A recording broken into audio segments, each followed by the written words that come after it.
에스라 10장 1절에서 12절까지만 볼까요? 오늘 이제 에스라 본문 말씀 마무리 하는데요. 10장 1절에서 12절 말씀 같이 한번 읽도록 하겠습니다. 우리 강 집사님 내일 퇴원하신대요.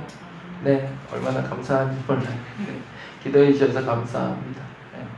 1절에서 12절 같이 읽겠습니다. 에스라가 하나님의 성전 앞에 엎드려 울며 기도하여 죄를 자복할 때에 많은 백성이 크게 통곡하며 이스라엘 중에서 백성의 남녀와 어린아이의 큰 무리가 그 앞에 모인지라.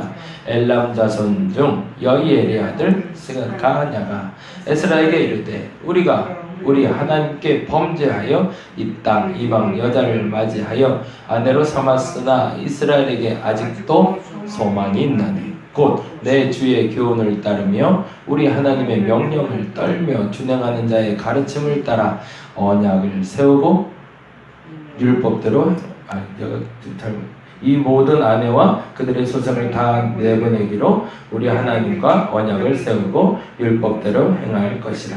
이는 당신이 주장할 일이니 일어나소서 우리가 도우리니 함께 행하소서 하니라.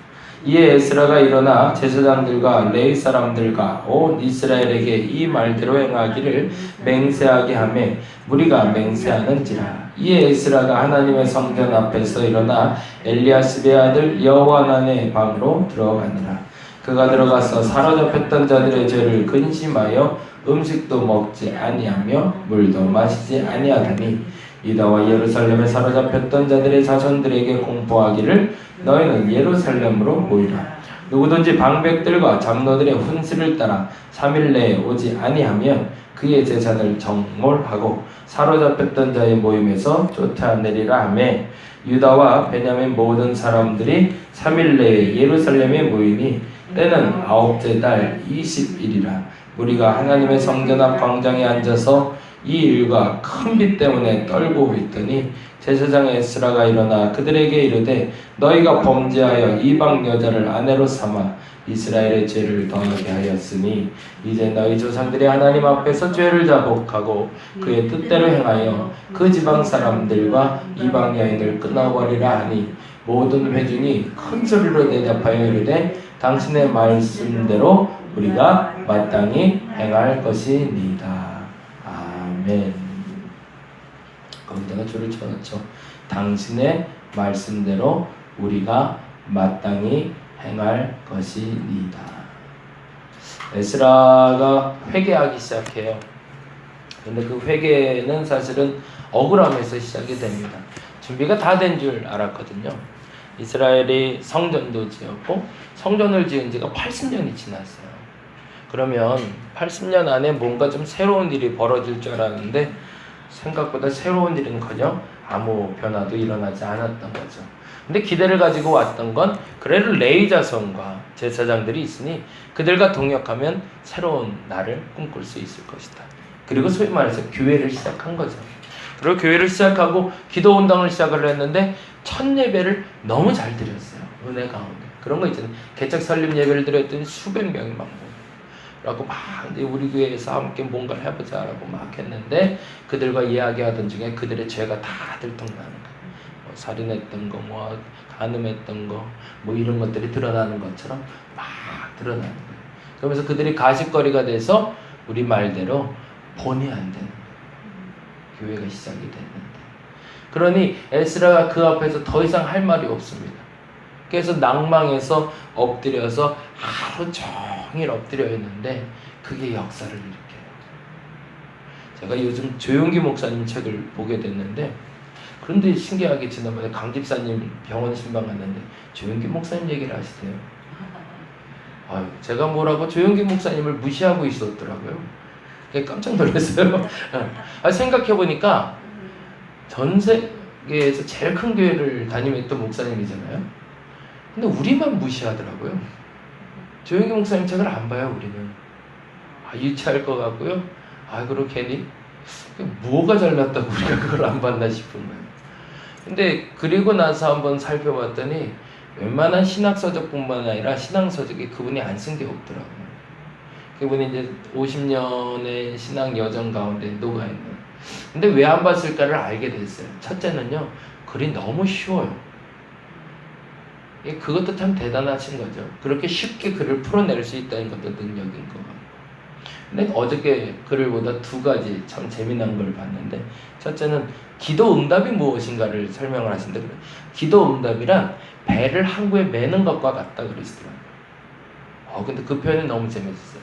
배가 항구에 정착하려면 그 닷을 내리고 이렇게 끌어들이잖아요.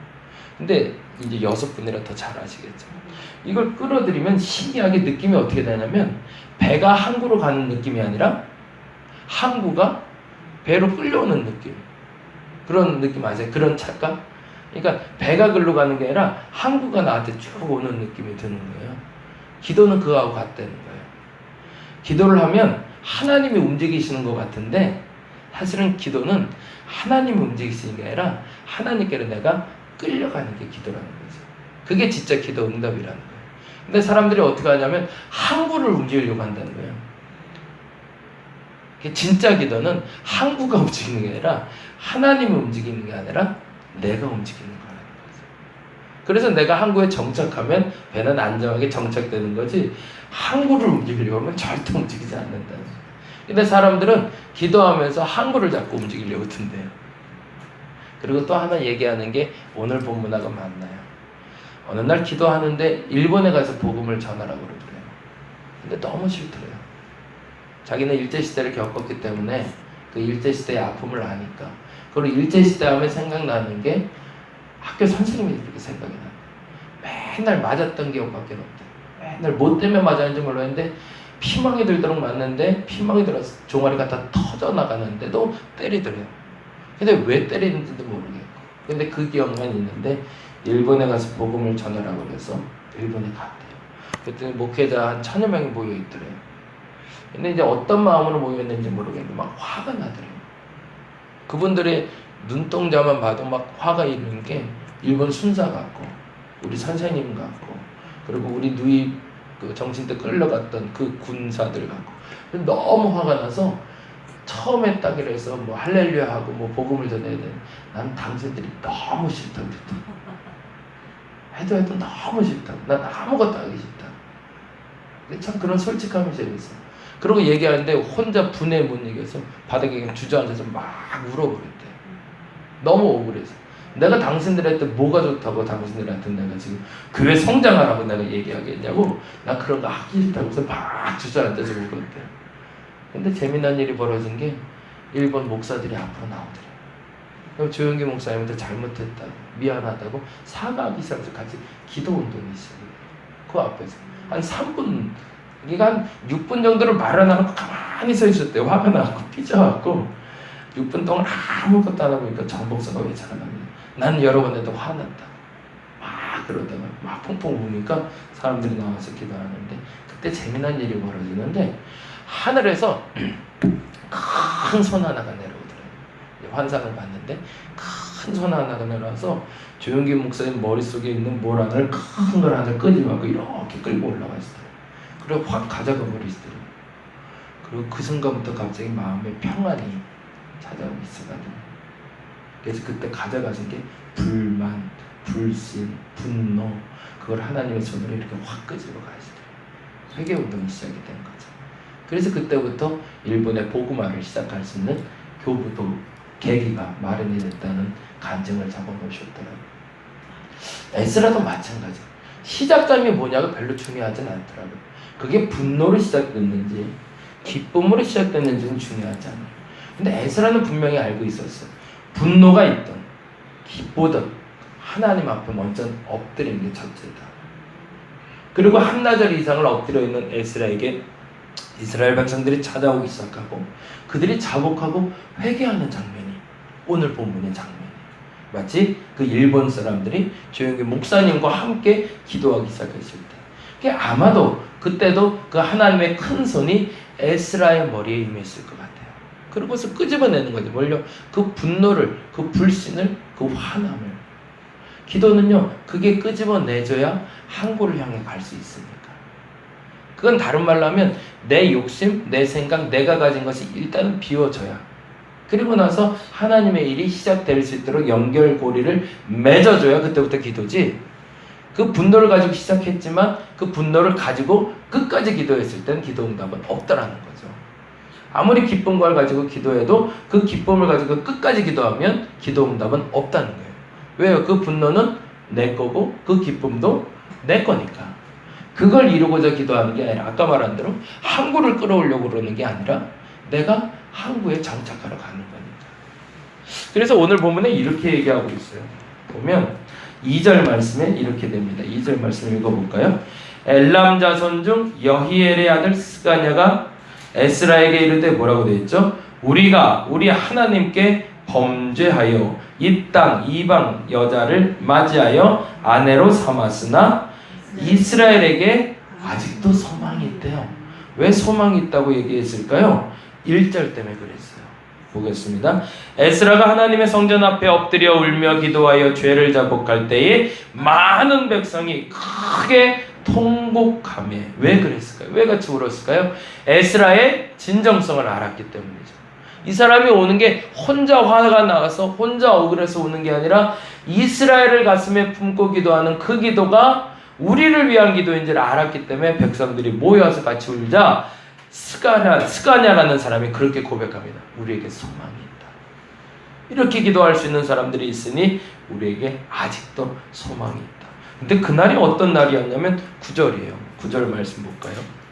유다와 베냐민 모든 사람이 3일 내에 예루살렘에 모이라는 소리를 듣고 모여들기 시작합니다. 근데 때마침 모여서 광장 앞에 서 있는데 9절 유다와 베냐민 모든 사람들이 3일 내에 예루살렘에 모이니 때는 9째 달 20일이라 무리가 하나님의 성전 앞 광장에 앉아서 이 일이 뭐예요? 통곡하는 일이죠. 3일 동안 같이 운 거예요. 펑걸그로 우는데 하늘도 울더라는 거죠. 그러면서 큰 비가 내립니다. 근데 문제는 그 비를 맞으면서 주저앉아서 떨고 앉아 있는 거예요. 지금 이 자리에서 일어나면 안 될 것 같은. 이 진정성이 하나님께 들켰을 때 비로소 개혁이 시작이 되는 거죠. 진짜 변화를 일으키기 원한다면 내게 주어진 상황 내에서 내가 지금 무엇을 해야 되는지를 아는 게 제일 중요합니다. 그 첫 번째는요, 하나님한테 마음이 솔직하게 들켜야 됩니다. 화났으면 화났다, 좋으면 좋다, 싫으면 싫다 라는 여러분의 감정이 들켜야 되고, 그 감정 그대로 하나님께 나가다가 그 어느 시점에 하나님의 큰 손이 내려와 여러분의 그 감정을 끌어내버리고 하나님의 기쁨과 하나님의 평안과 하나님의 믿음을 주셨을 때 그 평강과 기쁨과 믿음을 가지고 끌어가는 게 기도입니다. 저와 여러분의 오늘의 기도가 그렇게 되기를 간절히 바랍니다. 시작점은 다 달라요. 그러나 결론은 하나입니다. 우리는 항구를 향해 가는 거지 항구를 끌어오는 게 아닙니다. 그 결과를 끌어낼 수 있는 저와 여러분이 되기를 간절히 바랍니다. 기도하겠습니다. 오늘 나의 기도가 항구를 향해 정박하러 가는 기도가 되게 하여 주시옵소서. 나를 끌어서, 아니 하나님을 끌어서 내게로 오게 하는 것이 아니라 내가 하나님께 끌려가는 것이 기도입니다. 그 기도를 할 수 있는 우리 되게 하여 주시옵소서.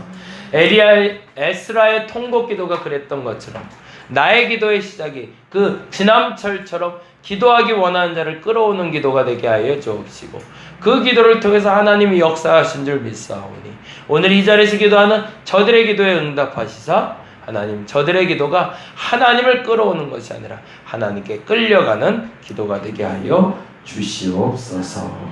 감사합니다. 고마우신 예수님 이름으로 기도드렸습니다. 같이 기도하고 돌아가도록 하겠습니다.